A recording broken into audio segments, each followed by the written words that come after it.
ফেলব। এই কথাটাই আপনাদের সামনে এখানে আমি শুনাইতে চাই। এই অল্প একটু শুনে আল্লাহ তাআলা এখানে এই কথাটাই তুলে ধরছেন কোরআনের বহু সূরায়, যে বান্দা এই সৃষ্টি জগৎ একদিন থাকবে না, কিয়ামত হবে, একদিন ইসরাফিল ফু দিবে। ইসরাফিল যেদিন ফু দিবে, কোরআনে এই বর্ণনাটা দুই ভাবে আছে। একটা হলো ইসরাফিল প্রথমবার ফু দিবে, আরেকটা হলো ইসরাফিল দ্বিতীয়বার ফু দিবে। ইসরাফিল মোট দুইবার ফু দিবে। প্রথমবার ফু দিলে জমিনের মধ্যে ভূমিকম্প শুরু হবে।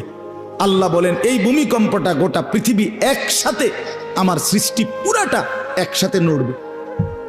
ইন্না জালজালাতাস সাআতি শাইউন আযীম।